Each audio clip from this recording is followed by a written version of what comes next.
नमस्कार,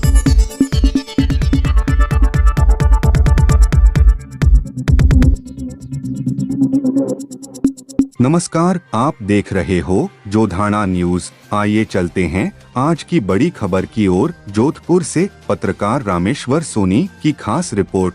जोधपुर पाल link road स्थित श्री कृष्ण मंदिर में अनंत चतुर्दशी पर्व पर भक्तों का जनसैलाब उमड़ा। एक कथा में लगभग 200 भक्तों ने कथा का श्रवण पान किया। महापावन अनंत चतुर्दशी के दिन सुबह 9 बजे से शुरू हुई कथा दिन भर सुनाई गई। पंडित पंकज श्रीमाली एवं पंडित अश्विनी श्रीमाली द्वारा भव्य अनंत चतुर्दशी कथा का आयोजन और वाचन किया गया, जिसमें शहर के सभी भक्तगण एवं अनंत चतुर्दशी व्रतकर्ता भक्ति से सम्मिलित होकर अनंत चतुर्दशी कथा का श्रवण कर अनंत पुण्य फल प्राप्त किया। रामेश्वर सोनी ने बताया कि मंदिर में बैठने और कथा सुनाने की अच्छे से व्यवस्था की गई और सभी भक्तों को अनंत भगवान का डोरा बांधा गया। कथा के बाद में आरती की गई और सभी भक्तों को प्रसाद वितरण किया गया। ठाकुर जी के मंदिर में पंडित जी के श्रीमुख से अनंत भगवान की कथा सुनने बड़े ही सौभाग्य से अवसर मिलता है। इस मंदिर में कई वर्षों से अनेक भक्त जुड़े हुए हैं। कथा के बाद में संपूर्ण भारत के जन प्राणियों में सुख शांति, वैभव, लक्ष्मी, ऐश्वर्य और निरोगी काया रहे, ऐसी मंगल कामनाएं। पेश हैं जोधपुर संवाददाता रामेश्वर सोनी की खास रिपोर्ट। पुण्य सलिका भागीरथी के किनारे पांडुपुत्र और धर्मराज युधिष्ठिर के जरासंध को मारने के लिए राज्य शौर्य किया। भीमसेन अर्जुन सहित श्री कृष्ण भगवान के साधक पूर्वक अतिथि और राजाओं को रत्न रचित यज्ञशाला में ठहराया। मोतियों की झालराएं यज्ञशाला के इंद्र भवन के समान संबोधित थी।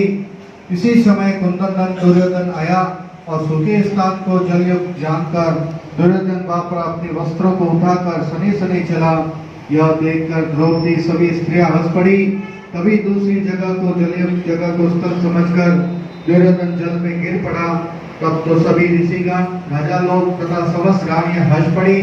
सबके हंसते देखकर दुर्योधन को अन्यथा कुपित होकर मामा शकुनी सहित वहां से लौट गया, क्योंकि मामा ने यही सलाह दी कि क्रोध को त्याग कर अपने कार्य को देखो और यहाँ से चलो। अतः मामा की सलाह से सिद्ध दुर्योधन वापस चला गया और यज्ञ को समाप्त होने पर सभी अतिथि राजी खुशी अपने घर को वापस चले गए। घर पहुंचकर दुर्योधन ने युधिष्ठिर आदि पांचों पांडवों को जुए के लिए आमंत्रित किया और जुए में सारा राज्य, धन, ग्रह, कौशादी सब जीत लिया। पाप रहित होकर पांडवों को सबको जीतकर उन्हें वनवास दे दिया। वे लोग द्रौपदी के साथ जंगलों में रहने लगे और पांडवों को यह हाल देखकर श्री कृष्ण जी बहुत दुखी हुए और पांचों भाइयों को देखने के लिए जिस जंगल में रहते थे वहां जा पहुंचे। श्री सोची कहते हैं, मुनियों, जंगल में दुखित पांडवों को श्री कृष्ण जी को आते देखा तो हर्ष से गदगद हो गए।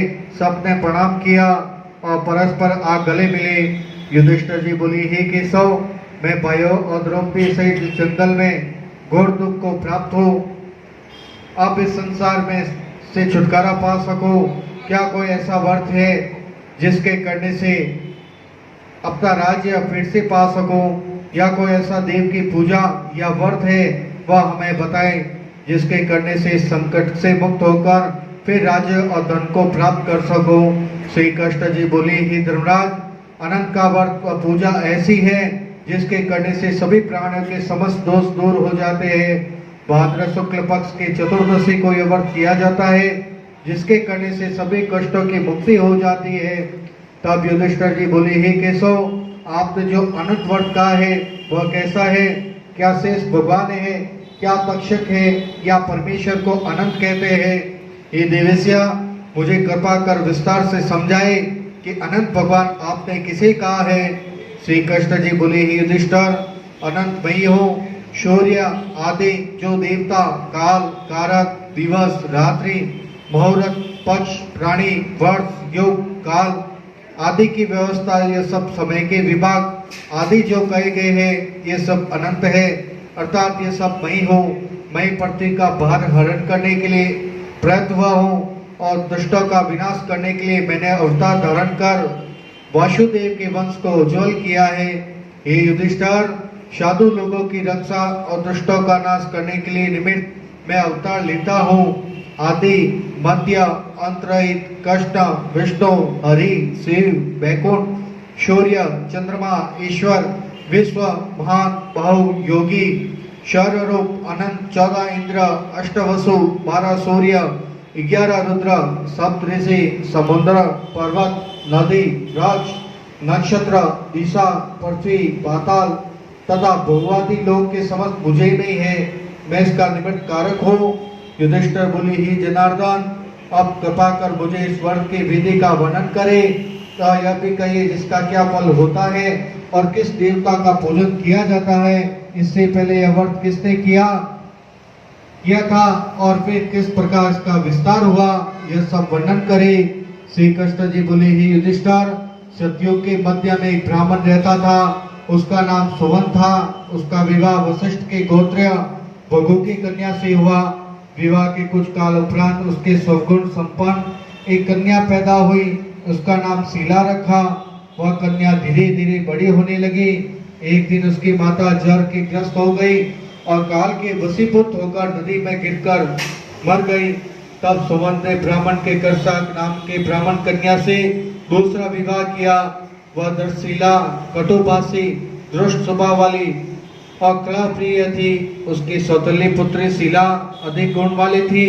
अपने दीवारों, खंभों और बेली आदि की पूजा किया करती थी। वह खंभों और दीवारों पे विधिवत रंगों के शंकर, पद्म, अनेक चित्र आदि बनाती थी। शीला के युवावस्था का प्रत्यापन किया। लड़की को देखकर सुवर्ण उसके लिए योग्य घर मिलने से चिंता से दुखित होने लगे।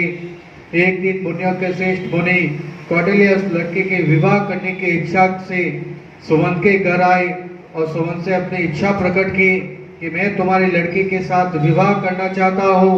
तब सुवन बहुत प्रसन्न हुआ और उसके ग्रह सूत्र के विधि अनुसार शुभ दिन शुभ नक्षत्र के अपने कन्या का विवाह कौटिल्य मुनि के साथ कर दिया। स्त्रियों ने मंगल गान किए, ब्राह्मणों ने षष्ठी वाचन किया और पतिजनों को विदावली बखानी। तब विवाह की सारी विधि पूर्ण हो गई तो सोत ब्राह्मण ने अपने स्त्री से कहा कि जवाई को देख आदि देना चाहिए। दहेज की बात सुनकर वह दृष्ट अन्यत्र कुपित हुई और अपने आभूषण एक संदूक में बंद करके रख दिए और पति के बोली, घर में तो कुछ भी नहीं, आप देख ले, मैं क्या करूं, जवाई यही चले जाए। उसके वचनों को सुनकर ब्राह्मण बहुत दुखी हुआ और कौटिल्य अपनी पत्नी रथ में बैठकर चल दिए। को जो कुछ भोज्य पदार्थ भोजोपरांत बचा हुआ था तो रास्ते में जवाई के साथ ब्राह्मण को दे दिया। यमुना किनारे पहुंचकर कौटिल्य मुनि नित्य कर्म के निमित्त होने के चले गए। नदी के किनारे शीला ने देखा कुछ औरतें झुंड में लाल कपड़े पहने मध्या के समय अनंत भगवान का पूजन कर रही है और चतुर्दशी का दिन था। उन्हें देख शीला उसके पास गई और उसके बोली, हे बहनों, आप लोग या किस देवता का व्रत व पूजन कर रही है। शीला का स्पष्ट उत्तर अन्य औरतें बोली, हे बहन, यह व्रत अनंत व्रत है, हम सब अनंत भगवान का पूजन कर रही है। यह सुनकर फिर शीला ने कहा, मैं भी इस व्रत को करना चाहती हूँ, इसलिए आप कृपा कर ये बताए इस व्रत की क्या विधि है, व्रत किसकी पूजा की जाती है और क्या दान दिया जाता है। यह सुनकर औरतें ने कहा, हे बहन, एक से शुद्ध अन्न का पकवान बनाकर आधा ब्राह्मण को दान दे और आधा स्वयं खाए, यथाशक्ति सदा की दक्षिणा देवे और व्रत को नदी के तीर के किनारे करना चाहिए तथा वही अनंत भगवान की कथा सुने। कुशा के शेष नाग बनाकर बांसे की टोकरी में रखे से सनादि निवृत्त होकर उनके पूजन करे। धूप, दीप, नैवेद्य पकवानों को उनकी पूजा करे। उनके बाद मजबूत सूत्र लेकर औरतें अपने भाई पूजा में बांध ले। यदि पुरुष पूजन करे तो दही पूजा में बांध ले। सूत बांधते समय यह मंत्र पढ़े, हे अनंत, इस संसार के समुद्र में डूब रहा हो, आप मुझे उबारिए, आप इस अनंत रूपी सूत्र में विराजमान है, आपको बारंबार नमस्कार है। उस अनंत सूत्र को मानने के बाद चित्त स्थित कर उस आदि परमेश्वर का ध्यान करे। हे बहन, ये व्रत का विधान है, भगवान श्री कृष्ण ने कहा, हे युधिष्ठिर, इसी प्रकार अस्त्र का व्रत का विधान सुनकर शीला बहुत प्रसन्न हुई। फिर उसने 14 गांठ लगाकर वह सूत्र अपनी भुजा में बांध दिया और व्रत किया। मार्ग मिले जो भोजन बंधा हुआ था उसमें आधा ब्राह्मण को दान दिया और थोड़ा सा सहन खाकर पति के साथ रथ में बैठकर आगे चल दी। पति का घर पहुंचकर उसने सुंदर सुगुन हुए। व्रत करने से उसके धन धान्य गोरदान की वृद्धि हुई। सदैव मणियों के कंधड़ी कंठहार आदि से शोभायन रहती थी। अतिथियों का सत्कार करते सदैव आगे रहती। वह हमेशा पति की सेवा में लगी रहती थी, अपने पति को सुखी रखती। एक दिन वह बैठी थी कि मुनि की दृष्टि उस डोरे पर पड़ी। कौंडिल्य मुनि ने पूछा, हे शीला, यह पीला डोरा तुमने किस लिए बांधा है? क्या इसके द्वारा तुम मुझे अपने वश में रखना चाहती हो? मुझे इसका सच कारण बताओ। शीला ने कहा, हे स्वामी, यह अनंत भगवान का सूत्र है। इसके द्वारा मनुष्य धन धान्य ऐश्वर्य आदि के षड सुखों की प्राप्ति होती है, इसलिए यह अनंत सूत्र मैंने धारण किया है। यह सुनकर धनाढ्य कौटिल्य मुनि वह सूत्र को तोड़ डाला और अनंत के सूत्र को अग्नि में फेंक दिया। किंतु शीला ने सीधे उसे उठाकर दूध के पात्र में डाल दिया। इस प्रकार अनंत सूत्र को तोड़ गए और फेंकने से मुनि के धन ऐश्वर्य सभी नष्ट हो गया।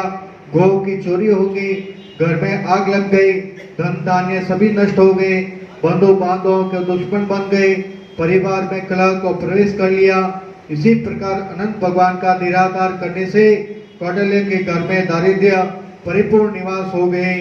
श्री कृष्ण जी बोले, ही धर्मराज, पड़ोसियों से वार्तालाप बंद कर दिया। तन मन धन से सबसे अनन्य कष्ट को प्राप्त हुए। कौटिल्य अति दुखित होकर एक दिन अपने स्त्री से बोला, हे शीला, यह एकाएक विपत्ति मेरे ऊपर आ गई है। इसके प्रभाव से मेरे सब कुछ नहीं रहा, यहाँ तक कि बंधु बांधव भी कलह हो गया, कोई मुझसे बोलता भी नहीं है। यह क्या कारण है? यह किस बात का फल है? क्या तुम बता सकते हो? अब किस प्रकार मेरी स्थिति में सुधार होगा?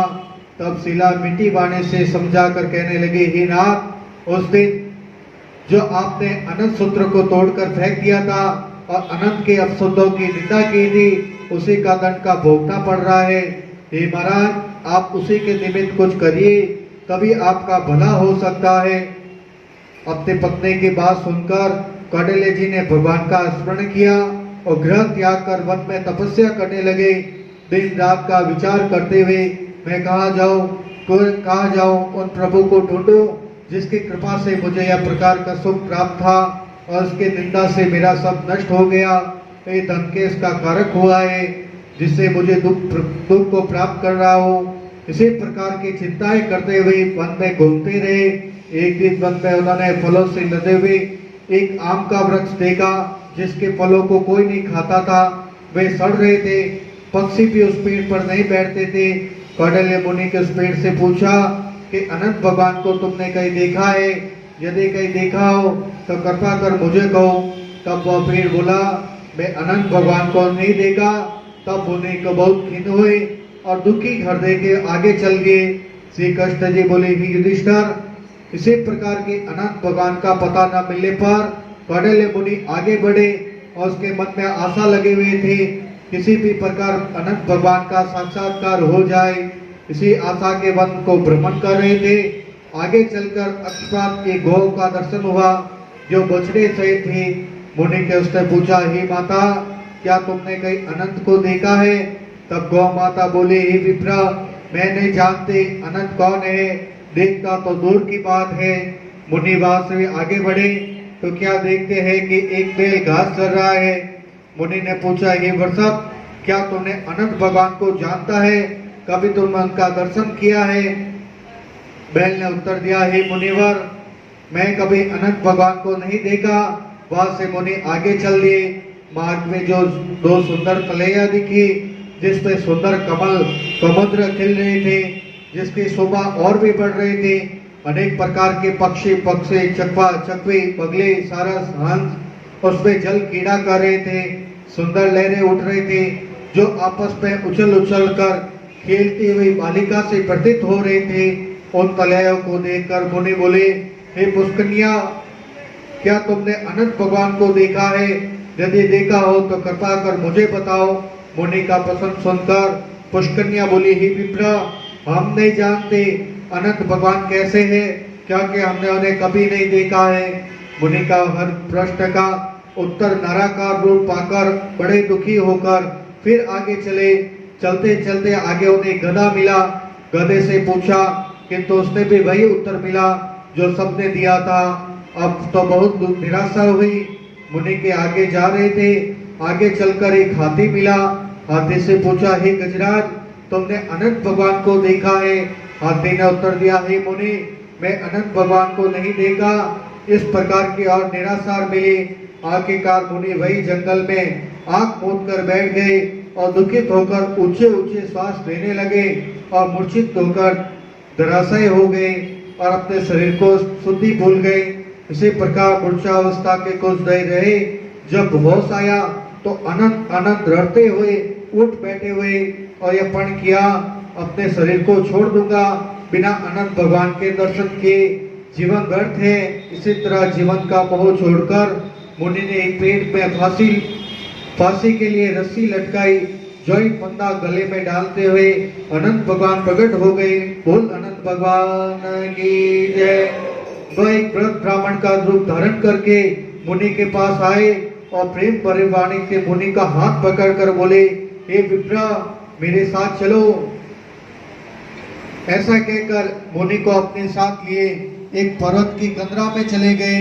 मुनि को देखा कि वह एक सुंदर नगरी है जहाँ स्त्री और पुरुष निवास करते हैं।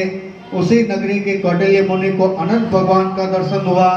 देवादिदेव सदैव अजय ऐसे विश्वरूप अनंत भगवान को देखकर मुनि गदगद हो गए और विलय कंठ से स्तुति करने लगे।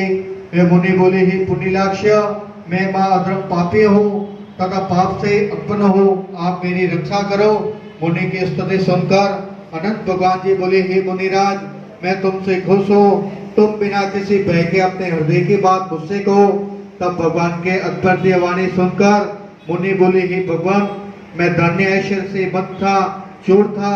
मैंने घमंड में तुम्हारा अपमान किया है और अनंत का डोरा तोड़कर फेंक दिया था। उसी का फल मुझे भोगना पड़ रहा है। मेरा धन ऐश्वर्य सभी नष्ट हो गया। हे प्रभु, मैं अपने जीवन को निराशा आपके शरण में आया हूँ। हे देवों के देव, आपने कृपा कर मुझे दर्शन दिया और मेरे जीवन को सार्थक बना दिया है। हे विश्वरूप, मेरे इस पाप कर्म का प्रायश्चित बताए। अनंत भगवान जी बोले, हे मुनि, तुम सिद्ध ही अपने घर को जाओ और 14 प्रहर अनंत व्रत का अनुष्ठान करो, तब तुम्हारे पापों का नाश होगा। हे विप्रा, मेरे वर से तुम्हें वटल भक्ति मिलेगी। संसार की कोई भी शक्ति तुझे अब मेरी भक्ति से विमुख नहीं कर सकती। हे ब्राह्मण, तुम जिस रास्ते से मेरे पास आए उसी रास्ते का अपने घर को लौट जाओ। अनंत भगवान के ऐसे वचन सुनकर मुनि बोले, हे प्रभु, जब मैं आपकी खोज में वन में भटक रहा था तब मैंने जंगल में आम का पेड़, गो, बैल, कमल, पुष्पों से संबोधित 2 पुष्कनियां, गधा, हाथी, ब्राह्मण देखे थे। मैंने उनसे वार्तालाप भी किया। कृपा कर मुझे यह बताने का अनुग्रह कीजिए कि वे सब कौन थे। भगवान बोले, हे विप्रा, पहले जो तुमने आम का पेड़ देखा था वह पूर्व जन्म का विद्वान ब्राह्मण था जो विद्यार्थों को विद्यादान नहीं करता था। उसी पाप से वह वृक्ष हुआ। जो दूसरी वह गौ पृथ्वी थी, उसने पूर्व को बीज को चुराया था। और जो बैल था वह धर्म था। ये 2 पुष्कनियां थी, वे ब्राह्मणी थी। वे ब्राह्मणों और अतिथियों का स्वागत सत्कार कभी नहीं करती थी। इसी पाप से वह पुष्कनियां हुई।